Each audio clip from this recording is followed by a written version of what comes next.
Hello, I'm Tony Antolini. It's very nice to see you. We, of course, can't really see each other, but I'm pretending you're all here as you have been in past summers.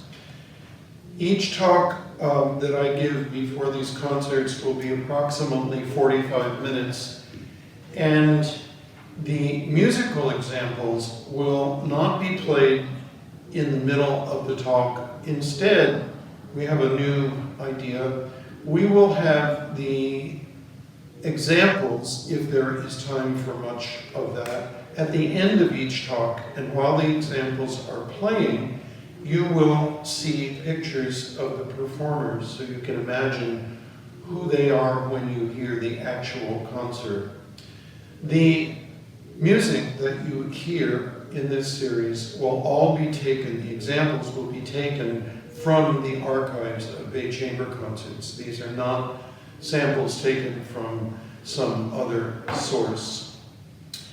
There are many resources that you can have at any time that you would like to add to your enjoyment of this experience, and they are free. Most of them are free. Never forget the great value we have of YouTube. YouTube performances include all kinds of wonderful videos where you can see the performers playing. There is, of course, also the subscriber series such as YouTube Music and Spotify, but you don't have to spend money on that if you don't feel like it. For those of you who are interested in a truly educational experience, if you use Google and type in the name of the piece, you can find sometimes, in many cases with this repertoire, the score, and you can watch the score as you listen to the music. It's a great way to sharpen your music reading skills. So I'm going to be gesturing to my assistant, whom you cannot see, but who would certainly deserve applause if you could give it, and that's Josie Davis. She is doing all of the production work for these presentations. Now, usually when we meet, we have questions and answers at the end of these series. And I'd love to be able to have your questions, your comments, and so I'm giving you now on the screen an opportunity to see how to get in touch with me. You can email me, and if I understand the technology, you can hear my voice and see the slide at the same time. I'm also on Facebook Messenger, and even though we can't have live questions and discussion, please feel free to get in touch with me. I'd love to hear from you and hear any suggestions you may have. Hello, thank you for coming to the third of the pre-concert lectures. We're very glad to have you tune in. And before we start today talking about Mendelssohn, I'd like to put in a recommendation, if not a plug, which I would have given you if you were all sitting right here in front of me. And that is, when you are studying and admiring any kind of music, but especially chamber music, it's very important not just to listen to the concert itself, but if you can spare the time, do some homework. Homework in this case is listening to the piece while you are not actually making a study of it, but you are absorbing the piece. It may seem odd to you for me to recommend this, but listen to this instead of the news while you're around the house or while driving. The news these days isn't terribly cheerful, and this music will actually do you a great deal of psychic good. But the purpose I suggest here is that the more you know the music, the more you will notice when you listen to the actual archival recordings that are being presented this summer. This series is a very unusual one in that we are getting a really basic chamber music 101 class here. Most summers, Manuel Bagoro introduces you to some of the classics, but also a lot of new pieces that are very challenging that you can't hear in advance because they're so new. This summer, with the exception of one piece, most of what you're listening to is music that forms a kind of basic canon of Western European chamber music. And the more you know it, the more you will enjoy it. So here's the plug. It doesn't cost a lot of money to do this, but I'm a true believer in subscribing to something like Spotify or SoundCloud or YouTube Music. Now, YouTube Music is a subscriber service. It's not just regular YouTube, and there's a ton of good stuff on YouTube. But if you subscribe to these where you pay, you have at your beck and call a huge, unimaginable library of classics that you can listen to whenever you want to. And the more you listen, the better you will appreciate what you're going to hear in these concerts and every other concert you go to. So, end of plug. Now let's get on to one of the Romantic period's most brilliant people, and that is Felix Mendelssohn. Mendelssohn, if you look at his dates here, 1809 to 1847, lived a tragically short life, and one can only wonder what would have happened if Mendelssohn had lived to old age and how many other wonders he would have created. Mendelssohn came from a very unusual family, and his family's story is very important to understand and appreciate in order to get into the music that he wrote. He was born in Hamburg to a very distinguished Jewish family. His father was a banker. His name was Abraham Mendelssohn, and his grandfather was a highly respected philosopher, Moses Mendelssohn. Now, I mentioned the fact that this was a Jewish family in the sense that that history plays a role in what happened to Mendelssohn's reputation in the period of time between then and now. However, the family was not a religiously active Jewish family. They didn't go to synagogue. There was no religion in the family. The grandfather was more of a philosopher than a theologian. And so when Mendelssohn became 7, the family decided to have him baptized. Now, this may seem kind of a strange thing to do, but there were many reasons for this.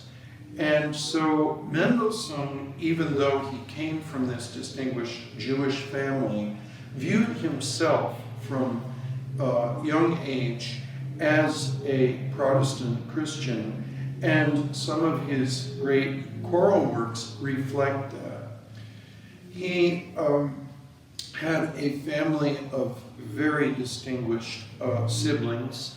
The most interesting sibling of his various brothers and sisters is his sister Fanny.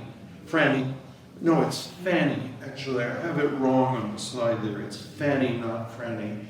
And Fanny Mendelssohn was the victim of the prejudice against women musicians of the 19th century. She was prodigiously talented as a pianist and a composer. And the tragic thing is that Fanny was not able to establish herself fully as a professional musician just because of her gender.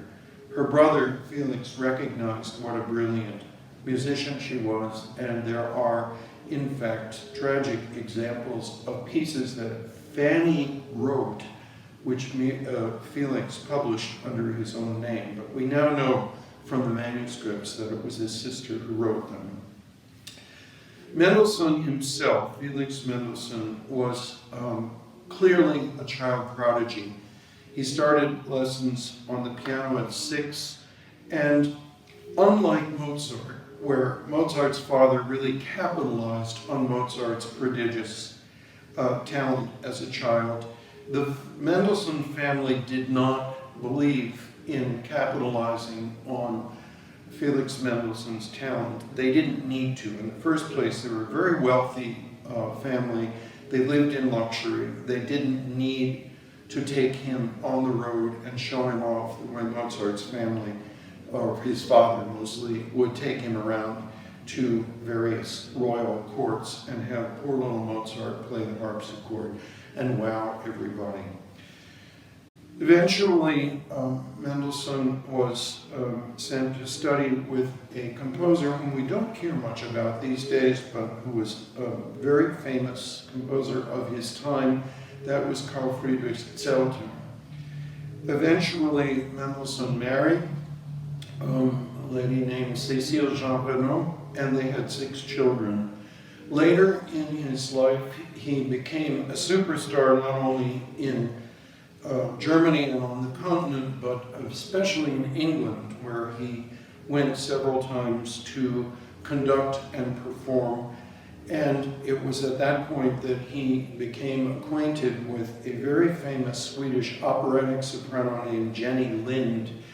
And depending on which biography you read, there is either an extramarital relationship with Jenny Lind or a very strong bond, platonic bond. But Jenny Lind definitely figures into the story.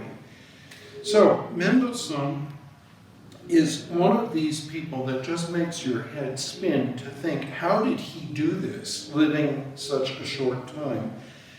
He wrote symphonies, chamber music, of which the octet that you're going to hear on this program is a brilliant example. Choral music, a great deal of choral music. The 2 big oratorios are Elijah and St. Paul. Of the 2, Elijah is probably the most famous.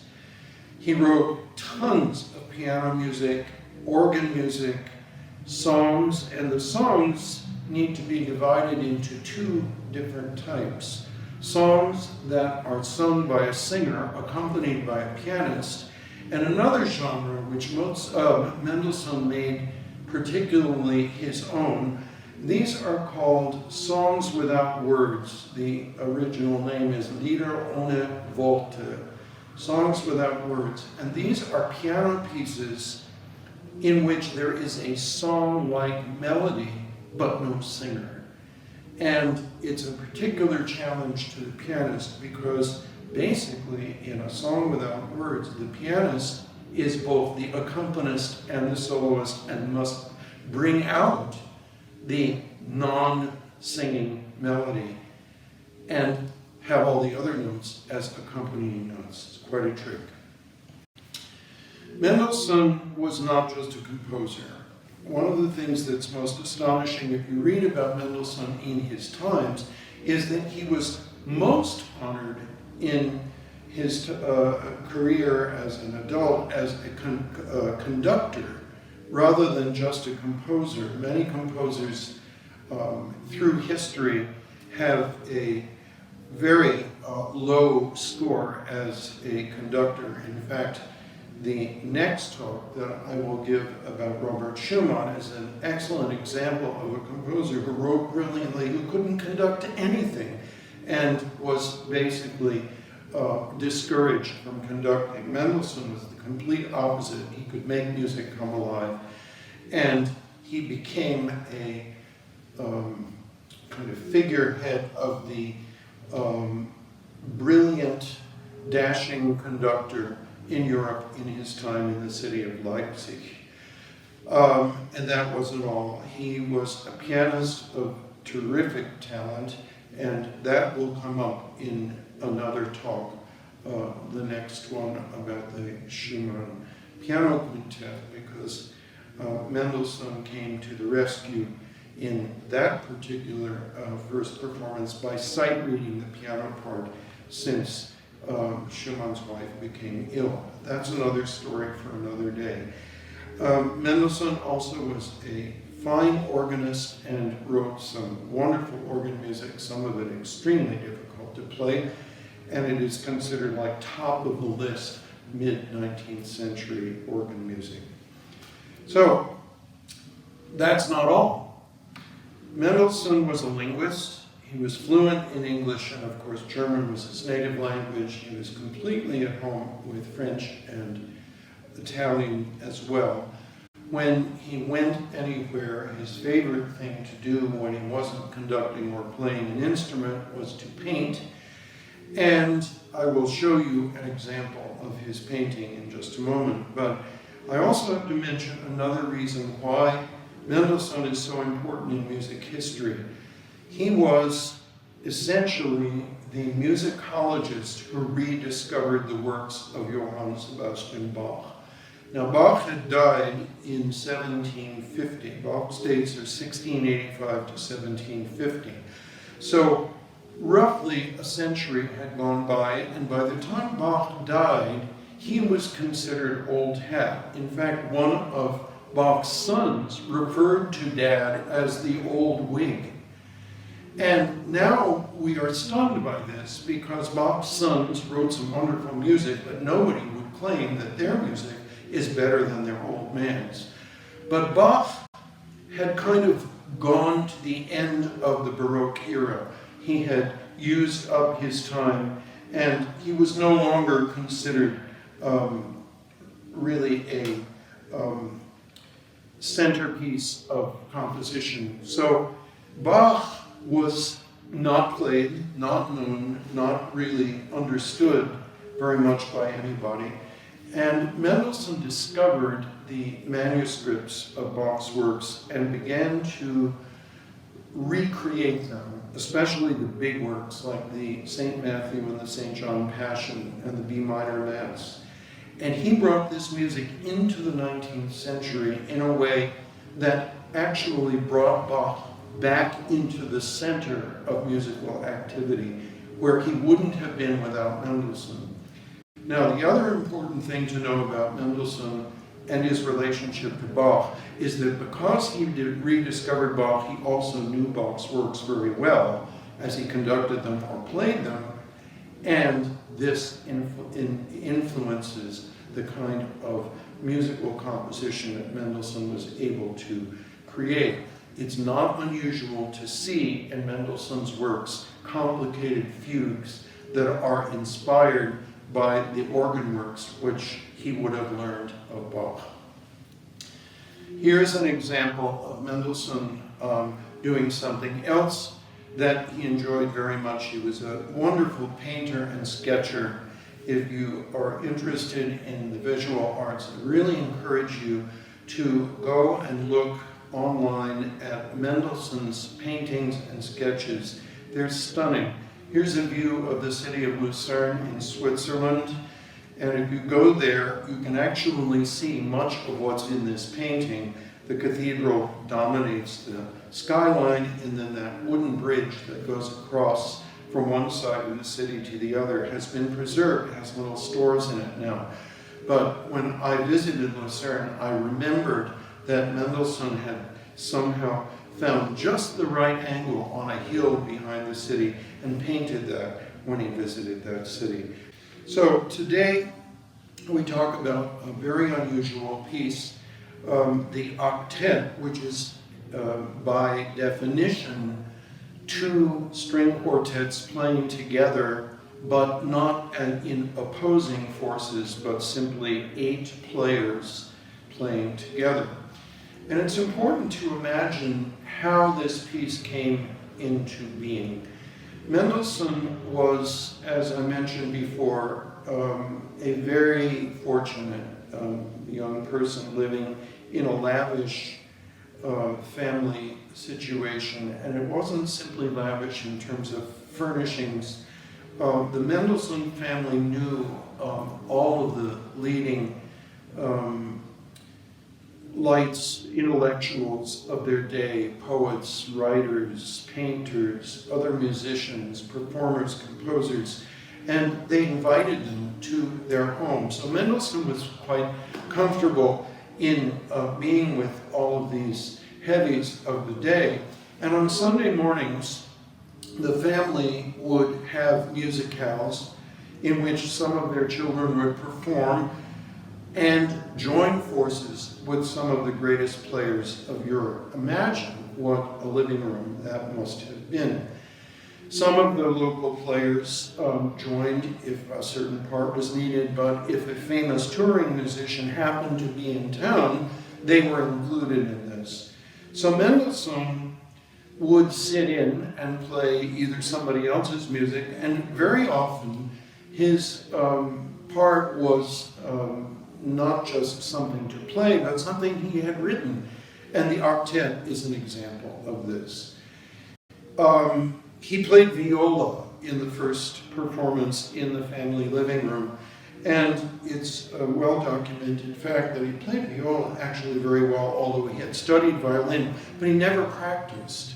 So another reason for the rest of us to think, I don't know how people like that can possibly exist. It's unimaginable. So the Octet, which is in E-flat major, was composed in summer and fall of 1825.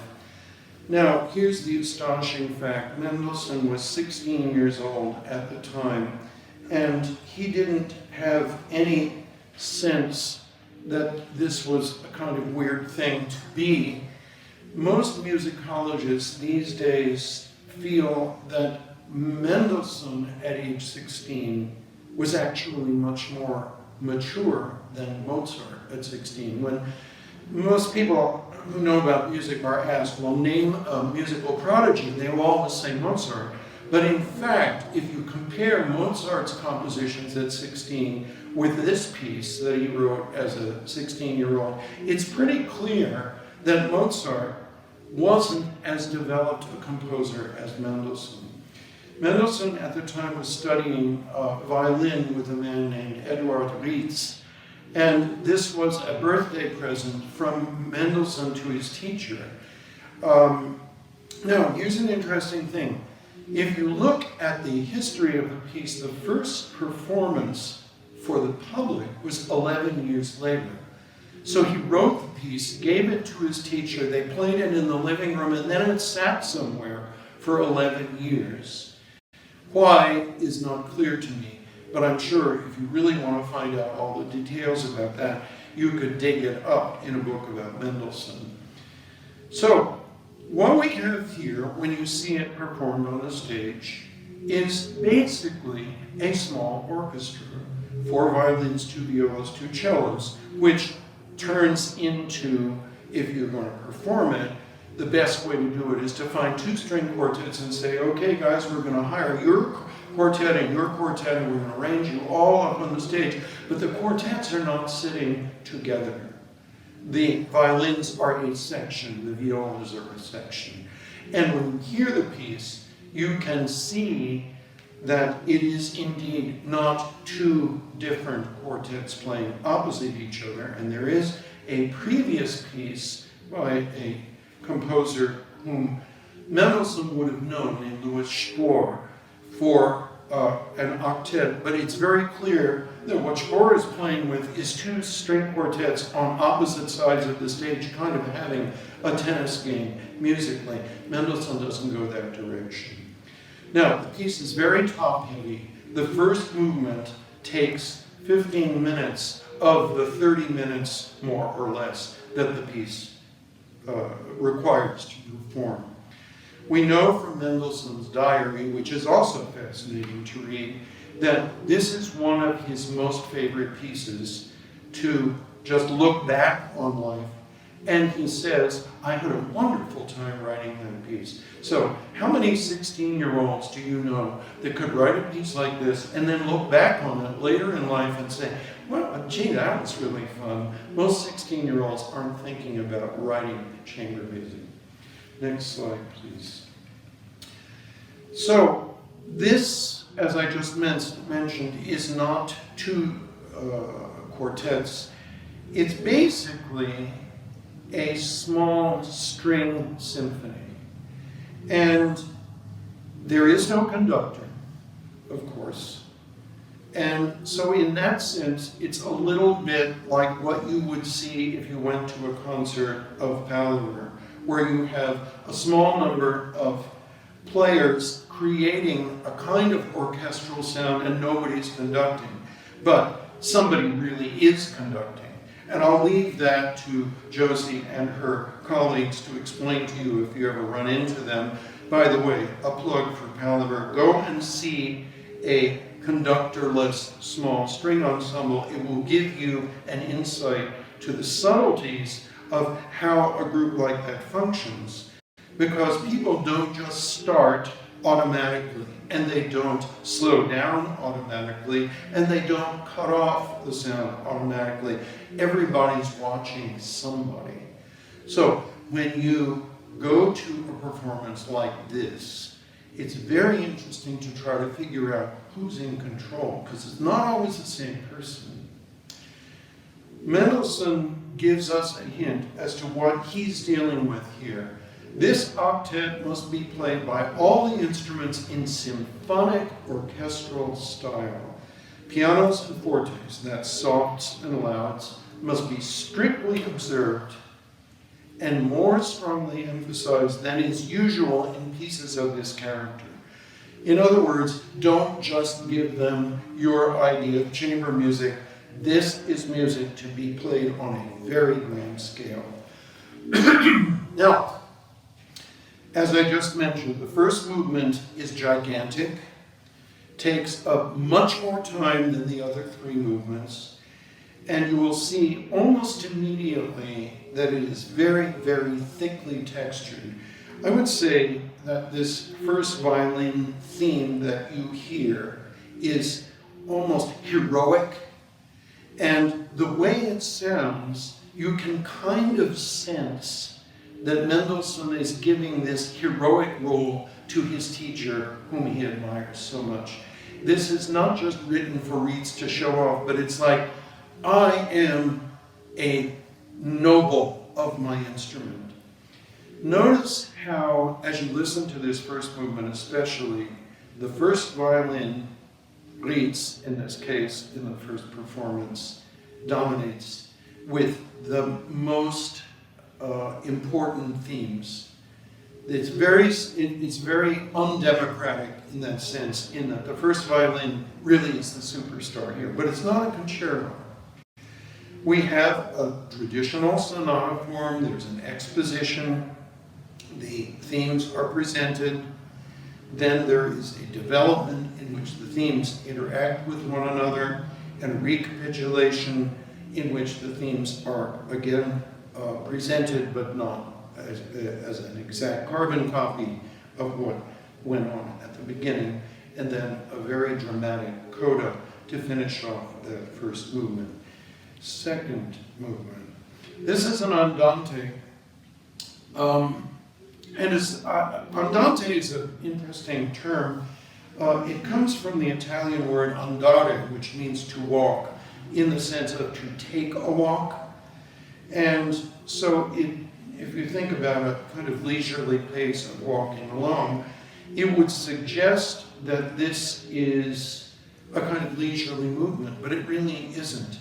It is an alternation of a kind of dreamlike atmosphere with a much more turgid atmosphere, restless, and then the dreamlike atmosphere returns.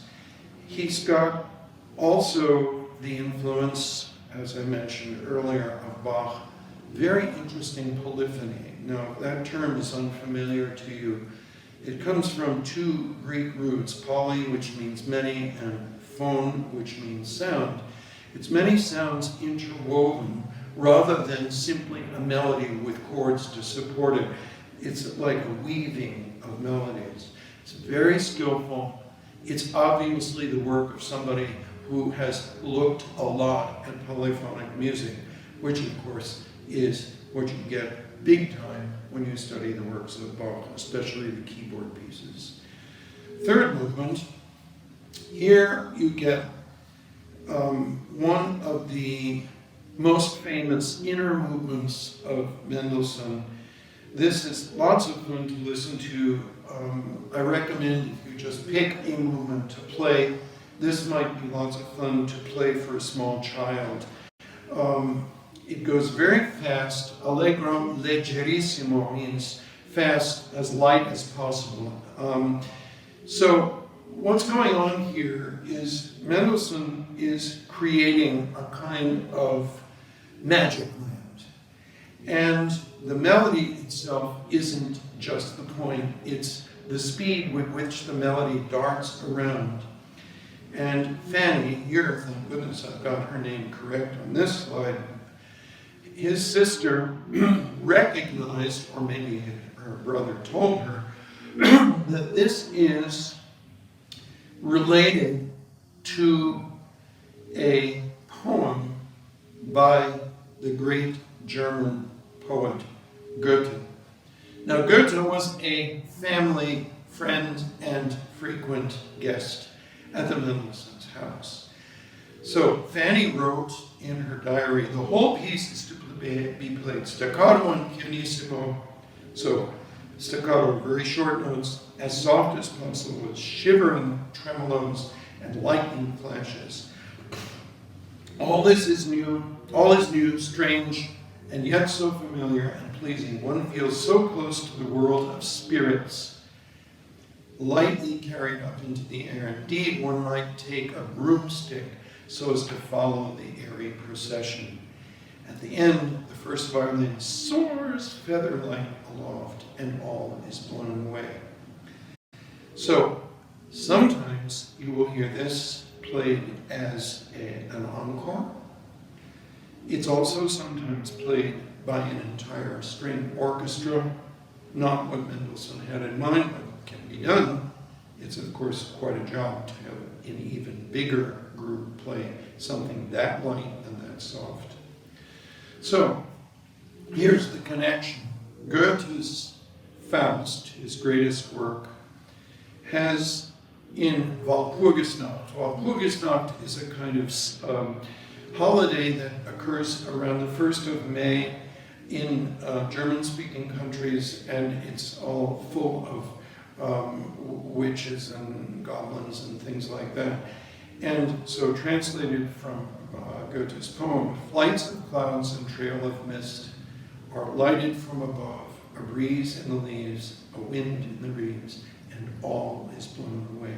So when Franny wrote that in her diary, and all is blown away, she's actually quoting Goethe. And if you listen to this piece with that in mind, it's almost program music. So now we go to the Presto, the final movement. Presto is as fast as possible. You get some recycling here from the previous movement. And this is really Mendelssohn making a kind of joke of the whole thing. There's some weird stuff going on. So unfortunately, what you're going to hear in the archival performance is just audio, but it would be fun if you ever get a chance to see this piece performed, that the opening has basically a growling monster. This is the second cello in the lowest register, and the way it starts, kind of sound, there's no way even the greatest cellist in the world could play that and make it pretty. It's got to be for fun. And it's always done, or every time I've seen it, it's done with gusto. Then this kind of growling, jumping up out of nowhere theme goes up through the other instruments. As you listen to it, keep thinking about Mendelssohn and Bach, because there is a lot of very sophisticated counterpoint. Counterpoint is another way of describing polyphony. One part comes in, another part is chasing behind it. In fact, the word fugue, which is appropriate here, and something that Bach would have been writing in huge numbers, fugue is related to the Italian word fugare, which is a chase. And so a melody comes in, and another one then enters that's the same melody, maybe starting on a different note, and chases it. So when they begin this chase, it's almost like a bird taking off from a branch, and another bird takes off and chases behind that bird, and then another and another. And they are kind of in formation. They don't do exactly the same thing, but then they eventually all come to roost. That's a fugue. And for those of you interested in psychology, it's interesting to know that that term has been taken into abnormal psychology with the term fugue state, which is to describe a mental illness problem that some patients have where their thoughts are constantly flying one after the other and they can't focus their attention on one particular thought. Their thoughts are chasing each other. So psychologists often describe that as the patient is in a fugue state. So it all comes from this kind of idea of the procession of instruments, and you'll hear a lot of it. Now, if you listen carefully, Mendelssohn also quotes another favorite of his, which is George Frederick Handel. And we always hear around Christmas time the first part of Handel's Messiah, and often in the Hallelujah chorus is included in the performance. Actually, it is not in the Christmas portion, but in the Easter portion. And what you hear in Mendelssohn's quote is the phrase, "And he shall reign forever and ever." He doesn't quote hallelujah, hallelujah, but over and over again, different instruments will go da, da, da, da, sometimes just that much. And it's like a great tennis game between 8 players batting this tune around. So, what you're going to hear in this performance is music history at the Rockport Opera House, the Vermeer Quartet, and the other 4 guys, the St. Lawrence String Quartet. What a combination. I hope you enjoy the performance. Thank you.